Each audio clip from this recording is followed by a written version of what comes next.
with JD Clayton of Fort Smith, Arkansas. Live set tonight at Carol's Pub in Chicago. It's your second on your first tour, right? That's right. We're gonna get to your life story and the band story in a minute. You got a beautiful guitar collection up there. Can you give us a little tour of them real quick? Yeah. Let's head up there. All right. Grab your brew. Pretty much everything that we use on a day-to-day basis is pre-73. We like touring with vintage gear. You have to take care of it a little bit more, but that's what we like to use. What I'm playing here is this. You'd have to go on this side to see it, but it's a 1963 Guild Aristocrat that I ordered from a guy out of Hawaii. That is in like pristine condition. Yeah, it was just hanging up in a surf shop, and he was ready to get rid of it. Did you get a deal on it?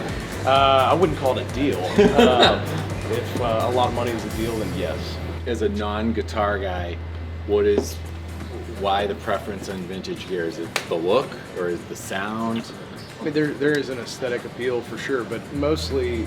Yeah, and those are beautiful. Yeah, mostly we're playing them because of the sound. This amp that I'm using is a repurposed Bassman. It was a Bassman head that somebody turned into a cab, and it's a 1963. That looks like the guitar they showed us at the Gibson Garage. I was just gonna say. Amp, rather. I was just gonna say we saw. It looks like Carlos Santana's in. Yeah. Okay, cool.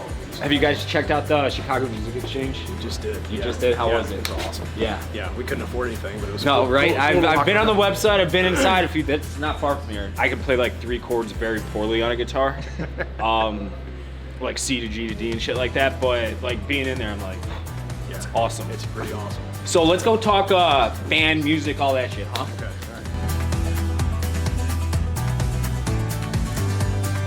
All right. Check 1, 2.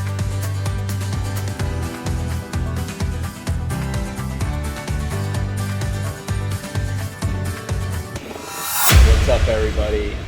It's Dante with White Sox Dave here with JD Clayton at the world famous Carol's Pub here on the north side of Chicago. So happy to be here. Thank you for letting us come here. You just sound checked. You guys sounded fucking incredible. Even the sound check I was really getting into, and you guys are just sitting there like tuning guitars and shit. It was really fun. Thanks, man. I appreciate you guys having me on the show.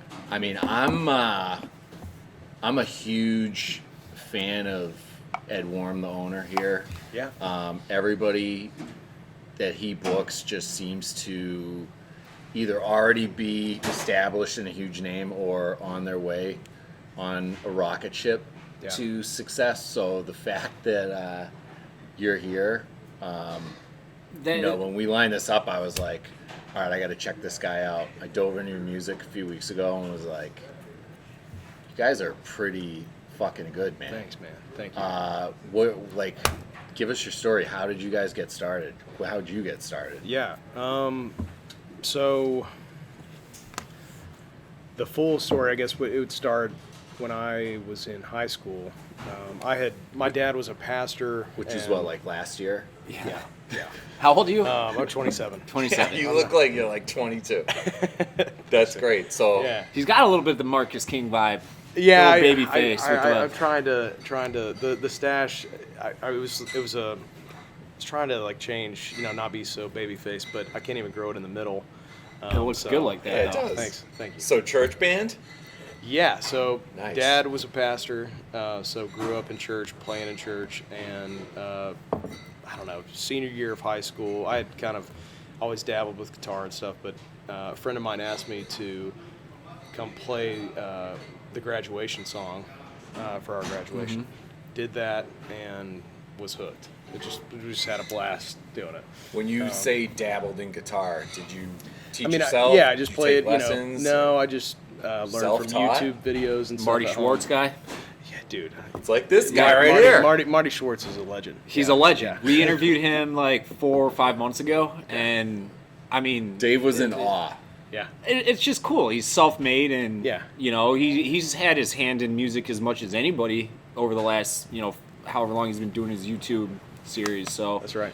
as soon as you said you're self-taught, I'm like, he obviously learned from Marty Schwartz. That's right. Yeah. I mean, I think we all did. That's awesome. It's so So you played your high school graduation and caught the bug? yeah, and then the next month How started. many people is that? I think I graduated with I don't know, between 200 and 500. It was a pretty decent sized class. I was gonna say that's pretty. So, but so Not that like meant small that town Arkansas, like 30 graduating class, 30 That's person. decent. No, Yeah, yeah, that's no, decent it's size. decent. It's there's two main high schools in Fort Smith. Fort Smith's around 90,000, I think, and so yeah, caught the bug from that and enjoyed that performance aspect. It was the first time really stepping out of my comfort zone to do that, and I just went down to the local farmers market, and then on Saturdays started busking, just trying to make a little extra cash. And a couple months later started college and decided I was going to try to write songs. I wrote my first song, and then started a little band with a guy out of a music appreciation class, and it just kind of built from there. Started on the weekends, would drive to Nashville, and I'd leave like 5 a.m. on a Friday morning, get there, try to record as many demos as I could, and then leave Monday morning at 5 and try to get back in time for class. I just would just go back and forth between the two. That's hustling right there. It was a learning experience. None of the stuff that I recorded we ended up using because it was just I learned so much because I hired a guy that was kind of using me. I was really learning how to write songs, so it was really during that process that I kind of figured out what recording music was all about. Mm-hmm. So randomly met a guy on Instagram that his bio said producer, so I was like, hey man, I'm trying to it was just some random guy. I was like, hey man, I'm trying to record music, is there any way you could like help me? So we met for coffee, and he kind of took me under his wing, and we recorded my first EP, which was, I guess that was in 2018. And then fast forward, went through, my wife and I decided we were going to leave Fort Smith, move to Nashville, and she was working as a nurse. And yeah, just Chase the dream, right? chase the dream. And then shortly after getting there, COVID hit. Yeah, I was just going to say. Yeah, Bad timing. Bad timing. And then I ended up going to work for a landscape company. And while I was working there, I wrote all the songs on the album that I just put out. So that was kind of like a big moment of like discovering who I was, and figuring out that story of a long way from home, leaving Fort Smith, and going. I figured once you said you started working landscaping, nobody on earth wants to fucking work landscaping. I worked it for a half day, and I was like, get me out of here, and I had a buddy come pick me up. Yeah. In the middle of the first shift, and that's when I knew I never wanted to do manual labor of any sort ever again. I'll stick to sitting in front of a computer, but like so in that time frame, in that COVID time frame, I mean, you're young, you're 25 or whatever at the time, and you haven't really started a career yet. You have an idea of what you want to do, but the entire world shut down, so you can't do it. How did you kind of pivot and make it work? It was tough because I had a degree. I mean, I had gone to school, and so you had a fallback plan. Yeah. But I got into a weird situation because at that time, as you know, I mean, people stopped hiring. Yep. Mm-hmm. And so the goal was, well, let me just, shows are done. So let me kind of look around, and nobody was hiring. They were shutting down everything in Nashville. And so Nashville got hit really hard. Yeah. Oh, I'm sure it got gutted. I mean, the music industry, we talked about that with Colin and Kenny, like, those guys live on live shows. I mean, you know how it is, There's so much more than just and that the artists trickle and down. bands. Yeah. There's Bus boys. Yeah. There's the stage hands. Yep. There's the Yep. the bus drivers. Yep. The tour manager. I mean, it's just encompasses such a large group. I mean, when you decide to pack up and move to Nashville, that's no easy decision. What did your parents and family think? Everybody was a little bit, some of my family was a little bit worried. Where I'm from, if you're getting into music, you might as well be getting into drugs and some other thing. So there was a little bit of pushback, but at the same time, I had people in my corner that were like, Go and do it. yeah, you seem to have something. We don't know. I mean, you're not the greatest of all time by any means, but there's something there, so maybe you should go chase it. So we knew that if we didn't do it when we were, 22 years old, I don't know how old we were. 23. Young, early 20, 24. Young kids still. Yeah, we knew if we didn't do it then, we weren't going to do it. Mm-hmm. So Your writing process, you know, you said you learned to write songs pretty early. Are you a pen and paper guy, or are you in your head? Like Ronnie Van Zant style, just memorizing. It depends. There's been times where, you know, we'd be sawing limbs, like off of a row of condos, just getting them off the power lines and stuff, and we'd be, you know, I don't know, just a tune would pop in my head. I'd start kind of like making up words, and then if I heard something in my head, I was like, geez, that actually might be something. Like the song we'll play tonight, Heartaches After Heartbreak, started just like that. I was going to say, that was my favorite song on the album. That was my favorite song on the album. Thank you. That, it started just like that. I had the first verse just in my head, and then I sometimes have a problem with like remembering, so I'll just immediately, once I know I've got something, I'll pull out my phone and either sing it into my voice memo or I'll just type it out. Long Way From Home was written like that. We had basically we'd take lunch at 11, and then the guys would all take a siesta right after that, and you know, I'm sitting there right next to Alfredo. He's just passed out, and I'm just down as all get out. I'm just like, what am I doing here in the middle of Tennessee, 8 hours away from home, in the middle of COVID? You know, this is just, I could be, if I'm going to do landscape, I have a college degree. If I'm going to do landscape, I might as well go back home to Arkansas and do it, you know? Might as well, yeah. So there's a lot of doubts, and just, I had been chasing Nashville and not really, I hadn't found my way or my sound. So yeah, I just started typing as is, and it just, the song was done, and like, by the time we went back to work, I had the song almost done. And then I've got a recording on my phone of us hopping in the car, and you hear them speaking Spanish, and I'm like humming the chorus for the first time. And then I got home that day and had it done. It was just like, Love that. I love the birth stories of music and songs as a whole. Where was that success though? So obviously pandemic, everybody's mind's going a million miles an hour. No one knows what the fuck's going on, how long it's going to last, all that. So it's 2023 now. Where or when was the point where you're like, oh shit, this is it? Was there a specific moment, or was it like a build-up? When did the break come? Yeah, where was the break? I guess what happened was, once we had the album done, it was, I guess this was April of 2021. I called back my old producer and I just said, dude, I've got 10 songs that I just finished. And this is the Instagram guy. Yeah. Okay. His name's Thomas Doolin. I said, Thomas, I've got 10 songs that I just finished, and I can't do this job anymore. Like, I'm quitting tomorrow. I need you to book 2 weeks for me because I'm going to record this album. And had no idea how I was going to pay for it or anything. Figure it out. And so he did. We recorded the record, got it done, and in 2022, randomly a poster flyer from one of my shows landed up on the desk of an agent in Nashville, and she gave it to the agent that she worked for, and they called me in, and they were like, we basically had coffee, and they were like, yeah, we like your music. I was like, well, I just finished an album that, you know, I really want to put out, and you guys should check it out. So I sent them that private link, and it just started steamrolling from there. That private link got sent, that's fucking, you know, over 1,000 times, probably in Nashville, just to different execs and stuff, just by texting it. You know, hey, I don't know if you've heard this, see what you think. Who the hell put your flyer on that desk? That's like an angel from above. I know. It was know? crazy. Yeah. I don't know. I guess the basement on 8th Avenue in Nashville is kind of like Carol's. It's just a classic. Didn't we go there?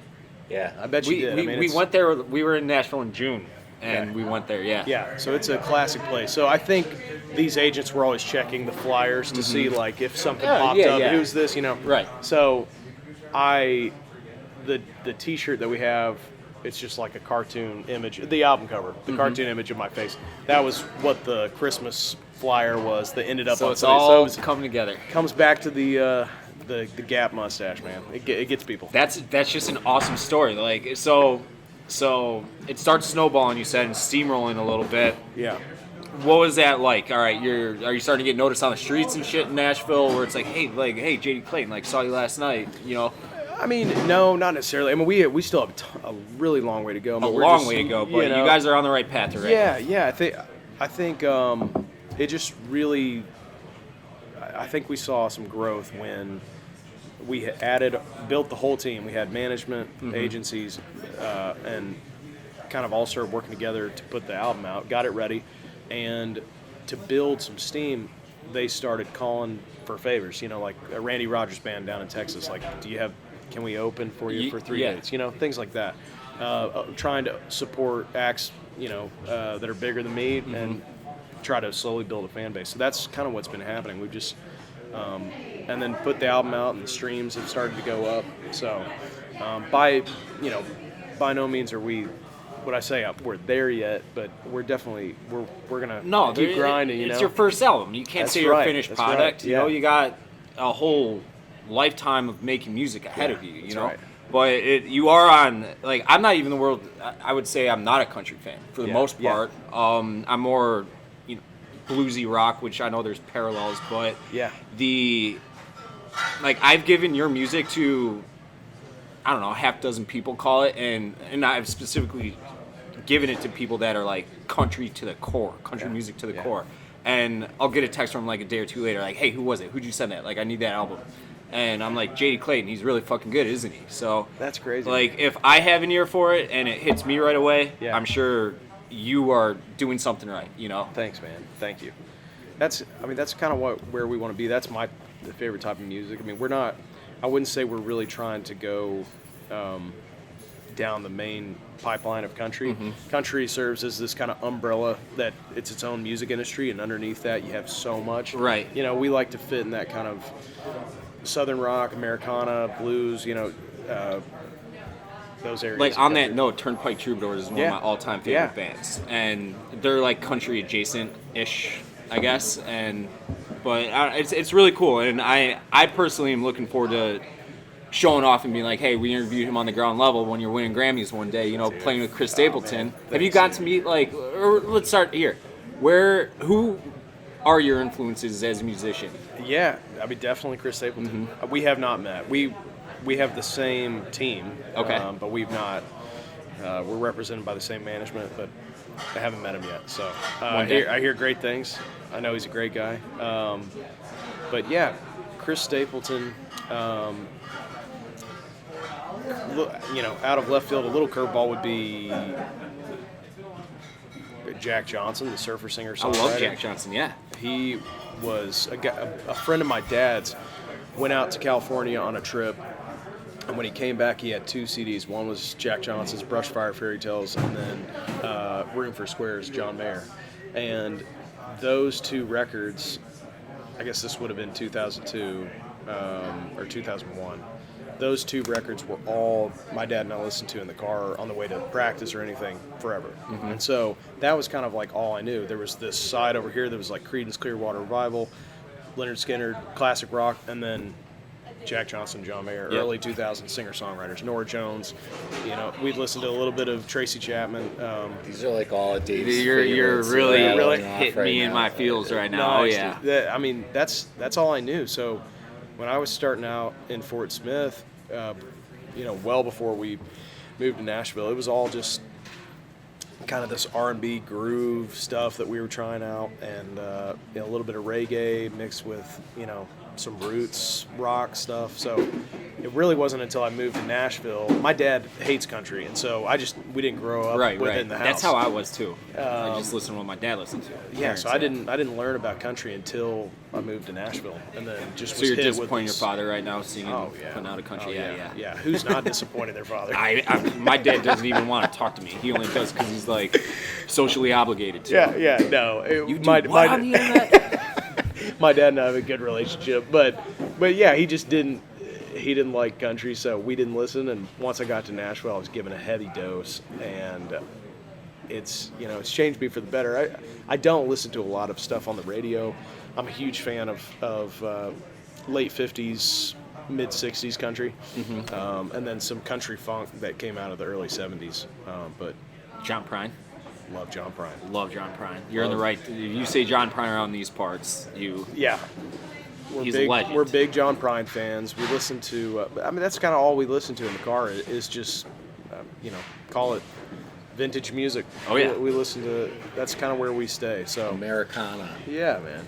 So for this album, Long Way Home or Long Way From? Long Way From Home. From Home. Yeah. Because, never mind. Left the home, Yep. now we're here. And it was a long ass way. What does the success of the album look like to you? Are you are you chasing numbers? Are you? I mean, obviously you are happy with the album because you put the album out. What is a success in terms of like career-wise? What does it look like? What does success look like? That's a good question. I mean, I'm guilty of checking the numbers every day for sure. Of course you are. We all are. We're in the numbers game too for clicks on the internet. You know, trying to make sure those are going up. I think where we're starting to see success is when we play a room like Carol's tonight, and you can look out and there's 1, 2, 3, 4 people mouthing back the words to your songs. That's I have to I get caught up in that and kind of get emotional because it's just like, can't believe people would know. I mean, this show's sold out tonight, so you're probably gonna have a few dozen. I hope so. That would be great. Yeah, I mean, there's going to be a lot of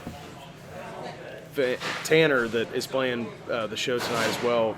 He's from not far from Fort Smith over in Oklahoma, and so that area of the country. That's where Turnpike's from too, I think. Yeah, right? Turnpike's from 45 minutes from Fort Smith. Yeah, just across the Arkansas River. So, I mean, I personally think the fact that you're touring this album is this quick. That's a very good sign of success. I'd say. I appreciate it, man. Yeah, I like to think so. I mean, what's this tour look like? How many dates?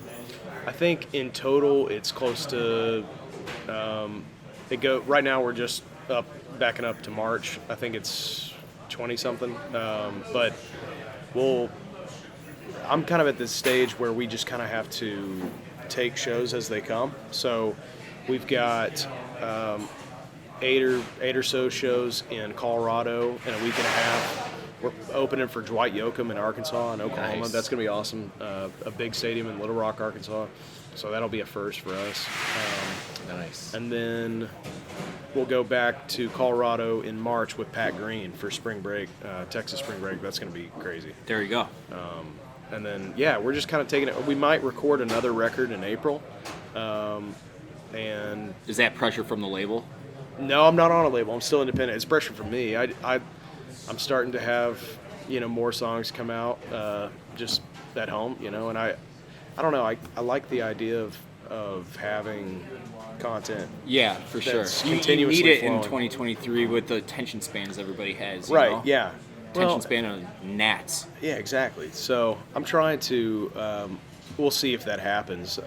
I'm not trying to put a deadline on myself, but at the same time, I'd like us to be able to come play a show and go for 2 or 3 hours with my own material, Right. And you need an Are you guys going to cover anything tonight? Yeah, we're going to cover Give Me One Reason, Tracy Chapman. I love it. We're going to cover Midnight Special by, it's a traditional song, but the version that's most popular is Creedence Clearwater Revival.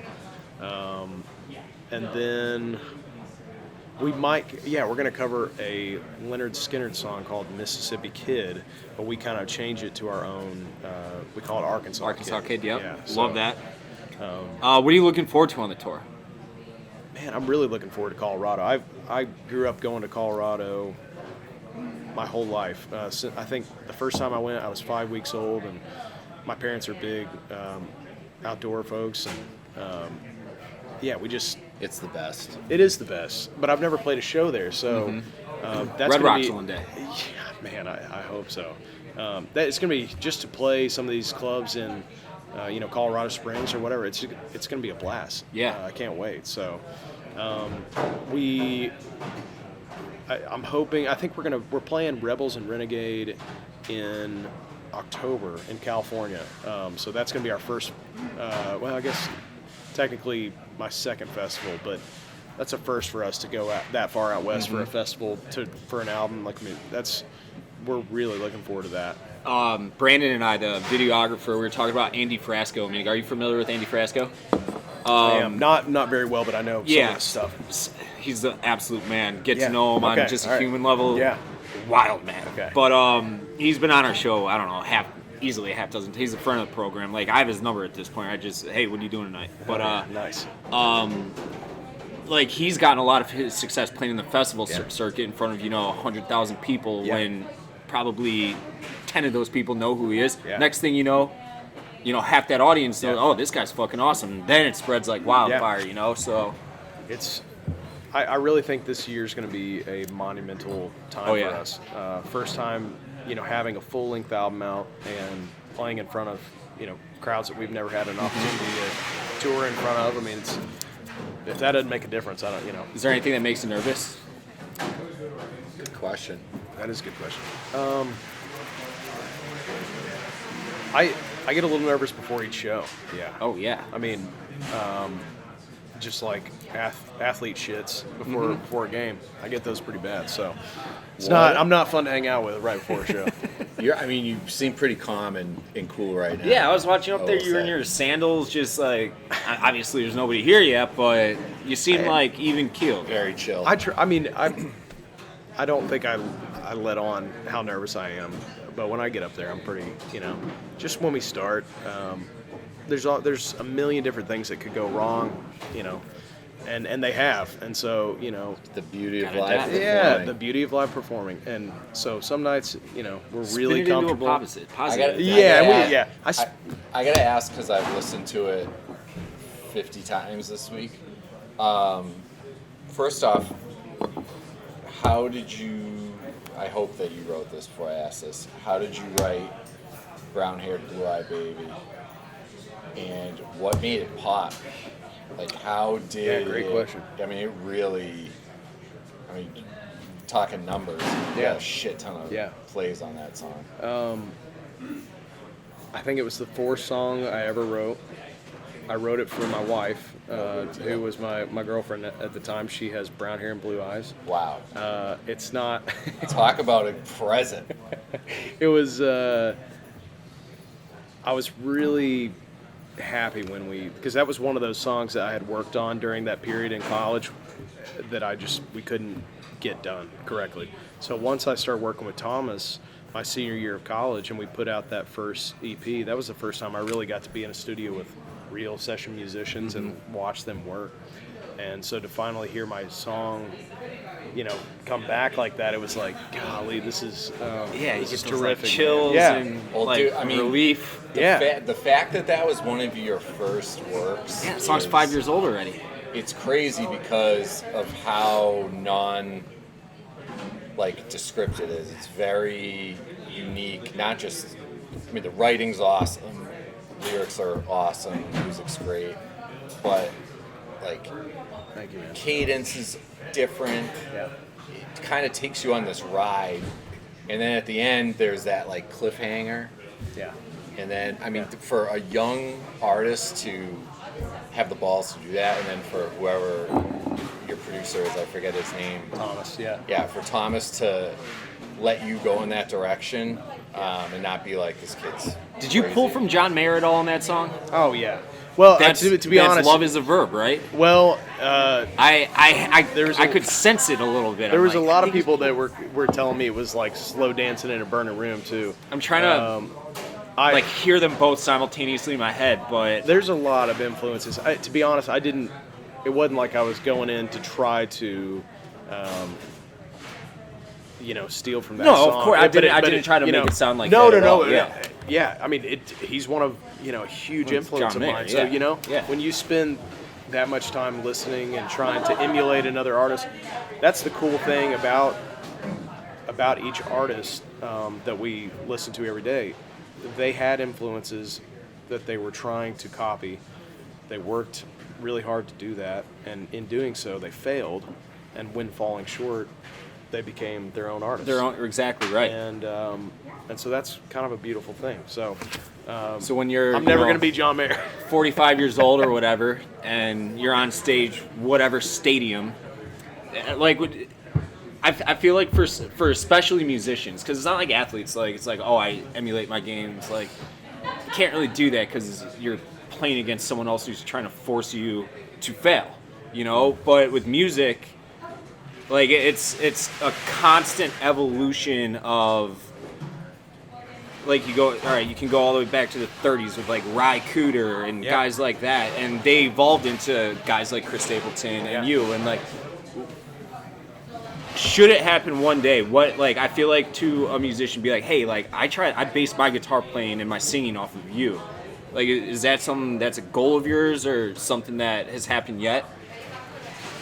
I did have a cool opportunity where a kid sent me a video of him singing "Brown Hair, Blue Eyed Baby" in a talent show, and that choked me up pretty good. That's exactly what I'm talking about. Yeah, right. And that's never the goal. That kid's a little womanizer. Oh yeah, he is. You know he is right now. That's a killer idea right there. So yeah, I mean, but that's got to be pretty fucking awesome. That's a really cool thing to see. But yeah, I mean, if that happens, great. But that's never the goal is never to, like, you know, try to get people to be me. I don't, you know, if they like my music, I hope they do. How'd this band come together? Are they Nashville guys or are they hometown guys that you brought with you? Yeah. How'd you guys form? The drummer and I grew up together in Fort Smith, Arkansas. His dad was my mom's PE teacher, and his dad was one of the football coaches and track coaches at this junior high I went to. His name is Kirby Bland, incredible drummer. I think he'll be one of the greatest drummers of all time one day. You said that with conviction right there. I mean, he's got the look, I'll tell you that. No, yeah, I walked in here and was like, there are some characters in this bar now. I mean, you guys, like, not to sound like... No, please. Not to sound gay or anything, but you guys have, like, one of the best looks going up there, like, across the board. Thanks, man. Keyboardist to the bass player. Yeah, you guys... To, like, Southern folk. No, you guys look Thanks, awesome. man. Thank you. We've worked hard on it. It's been something we've definitely sat down and, you know, how do we kind of, what's the look we're going for? Hey, guys, make sure you're wearing this, you know, something. So we've worked on it. But my guitar player who's sitting over there, Bo, he actually came to one of my shows in Nashville in, I guess it was 2020, maybe 2021, and was just in the audience and liked what we were doing. And the very next day, I went into the famous vintage guitar shop, Carter Vintage Guitar, and he was behind the desk selling pedals. I had no idea. I didn't meet him the night before or anything, and I was just in there. I needed to buy some things from the counter, and he was like, "Hey, man, I saw your show last night. I really enjoyed it." He's been my guitar player ever since. No, love that. 2 years. That's a lot of really cool stories about the genesis of you and your band. Like flyers, running into guys at guitar stores. The bass player, he was a student at Belmont. I emailed the professor and I just said, "Hey, man, do you have any bass players that are graduating that need a touring gig?" And he was like, "Yeah, there's this guy Lee. Check him out." So, and then Hank plays piano, and organ and everything. We just were randomly at Honky Tonk Tuesday, which if you've never been to Honky Tonk Tuesday in Nashville at the American Legion, I'll take you there next. It's really awesome. One of the greatest things that Nashville has to offer. But he was playing piano up there on stage, and I just turned to Bo. I was like, my notes right. That guy's That's our guy. That's our guy. And sure enough, love it. He's been with us ever since. So as we wrap up here, I got a bunch of rapid fire questions for you. All right. So just first thing that pops in your head: Eagles or Chiefs on Sunday? Gotta go. I'll go Eagles. That's not going to be a fun answer for the folks back home. A lot of people in Arkansas root for the Chiefs, but You're in that no man's land down there. Yeah. Favorite Halloween costume growing up? Anything with chest hair. I didn't. Obviously, you can see. No. You're not getting what I'm saying. Like favorite Halloween costume to look at the chicks, like slutty nurse, like slutty cheerleader. Oh, okay. I thought you were like my costumes. Look, man. I don't. As a kid, it ain't about what other people wearing. It's chest hair as a kid. No, I had no. I mean, look, I can't even grow here. Clearly, I have a hormone disorder of some kind. So all my costumes, it was pirate, anything. It was like really low cut shirts and then drawn on his chest. Yeah, my bad. So favorite costume to look at. My gosh, I don't know. I love a classic cheerleader. Can't go wrong there. All-American. You were Razorback? Yeah. No, I wasn't. I didn't go to school there, but I was. The school we went to was much cheaper program that's a satellite school in Fort Smith. 4-year program. So Arkansas, Fort Smith, Yeah. We're about 45 minutes south of Fayetteville, but not technically. My dad was a Razorback, but I couldn't pull it off. But we're fans. Yeah, of we're course. Fans I feel like yeah. it's like a way of life down there, I'm sure, in the SEC country. It is. How much you hate Yankees? Man, I really. Do you mean just as a people group, You got me there. or the team? I was gonna change it to the team like the last question. I'd be like, hey, what the fuck you mean you hate Yankees? As a people group, I think. He's on to me. I think we've really been so very wrong for so many years. I don't know when it all went south. Maybe, what was it, 1863? I don't know. 61 to 65, but yeah. Something happened there. Yeah. And we got our wires crossed. Dude, I'm telling you, I called that, love it up here. We just played in Ann Arbor, Michigan last night. We played in Pittsburgh. We played in Buffalo, New York. These towns have been my favorite to play out of anywhere. I love the folks up here. Just got to deal with the weather. It's just good old boys. Yeah, I we're really good don't old know boys. what happened to me. It's like a lot of good. He's folks. as Yankee as it gets. He's from Boston. And I love this guy. So You don't hate Yankees. Blondes or brunettes? We already kind of answered that question. blondes. With brown eyes. Yeah, Yeah. or green. Don't let his wife get a hold of this. Hunting or fishing? If it's fly fishing, I don't do any other kind of fishing. If it's fly fishing and fishing, I've actually never gone fly if fishing. somebody else is trying to bait fish, then we're going hunting. I don't do that. I don't like touching slimy fish. I love fly fishing. It's so fucking hard. We'll go, man. It's not. Dude, yeah, it's so hard. we'll get you worked I out. can hook fish, no problem. Yeah. I can't reel them in. I can't reel them. I It's always tough. lose the hook. You I got always those lose the noodle hook. arms. No, it's just you just got to. It's repetitions. You'll get it. It is really hard. It is the most relaxing, It's the best. man. peaceful. Like I can totally see how River people, runs through it. Yeah, dude. I can Who doesn't totally want to be Brad Pitt? First time doing that, I was like, I get it. Yeah. I He's get it. anti-hunting, so he won't ever sit in a tree stand with us. Wait, but me? yeah, I am not anti-hunting. That was. I'm big. anti-trophy hunting. I'm joking about that. I don't know the ins and outs of trophy hunting. I've killed a deer before. That's not true. That's hunting, and you eat the meat. That's totally fine. Yeah, I'm giving you shit. Roll with me. Okay. Do I need to? Do y'all want to do this? No, keep going. Sorry. And then the last question I got is first thing you're gonna buy when you're an American millionaire. That was a cheap, easy one. First thing I'm gonna buy. I don't know. I don't know if you could be an American millionaire already. I'm not. So far from it. Wife. I don't know, man. I've got pretty much everything I need right now. Good answer. Fuck that. Well, Good- I don't live that. No, I fucking- know. I'm Yeah. sure everybody is, but I just mean. I just bought a big ass sound system. I don't need that. I did it with money I Well, don't I've even got have. one. I've got one of those. I've got a vintage. I've got a vintage turntable with beautiful monitors. I don't need a sound system. What is it? It's like an all 60s. Forget the brand. Dude, where are you getting all this? Dude, Nashville, man. I'm telling you, dude. It's just a part of the culture. It's I know, great. but this stuff is like unused. Like the equipment you have up there is like out the box. Well, I mean, if you go to Reverb, that website is It's so best. expensive. It is, but I mean that's if you're gonna make a single purchase for an instrument that you're gonna use for the rest of your You're right. touring career. Good investment. You're right. You know, we're Yeah. looking for deals that they're in mint condition and we're gonna take care of them, but they're meant to be played. You know, and so we're not hanging them up on the wall for people to see. We're taking them out on the road and the cool thing about guitars is that when they break, they can be fixed. So I bought a 1968 Gibson 335. Took it to Buffalo, New York to open for Paul Cawthon.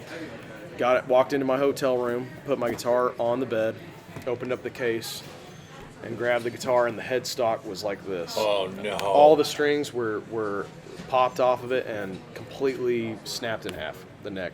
baggage so- handlers. I don't know. Maybe I don't know what happened. But that was as amateur as you could possibly be. So I've learned a lot from that day.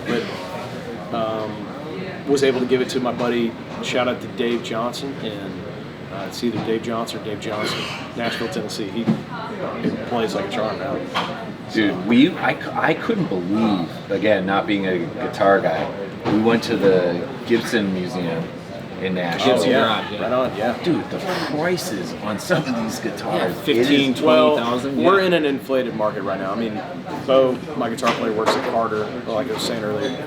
You know, stuff's way overpriced right now, and they're going for unreasonable amounts. So, You know, Kenny gets all his shit on like Craigslist. People sell guitars they don't realize are like vintage. You're like, oh, here's $300. We've gotten a lot of stuff from that. Yeah. But like some of the stuff they had, like the old model, like the really old classic models that they were showing us in that back room. Oh, I mean, that- that stuff's got history behind it too. I mean, they were I did a video with Carter, and they set me up kind of like this, and I played, one of my songs, and the guitar they let me use was $180 grand. Yeah, I was like, we were fucking around down there. What was it, last June or so, like 8-9 months ago, and I was playing at $10,000. Like I said, I can play a couple fucking chords. That's it. And I look at the price tag. It was like $18,000 or something. I'm like, get this away from me. I will fuck this up some way somehow. Dude, $180K. Yeah, and that's insane. like one on some of their cheaper stuff. They have the guitar that plays on Sweet Home Alabama in there. The one that's the bow. No But way. they have that guitar. I mean, you're talking like close to $500K. Wow. So That's awesome. yeah. Was that a Gary Rossi? Like actually his guitar? It was the guitar that Ed King played that lick on, and then he never used it again. You want to know a funny story about Ed Yeah. King? So I watched a YouTube video. This was, I don't know, probably 6, 7, 8 months ago. And it was Ed King interview, and in the comments of that video, it was a dude in New Jersey, right? Ed King's from is he South Carolina? I think he's from South Carolina. I can't be sure. But he was living in New Jersey at the time, and it's like, so in the comment section, it's just a paragraph on. He's like, I would play guitar and fuck around in my garage all the time with my buddies, and our neighbor came over and he's like, hey, let me show you guys how to actually play this. It was Ed King. So I'm reading this comment and I'm like, oh, Ed King would come on our podcast. So I reach out to Ed King's people. Ed King passed away in 2020. So I'm just sitting there like, oh, Asshole. yeah. So that's my Ed King story.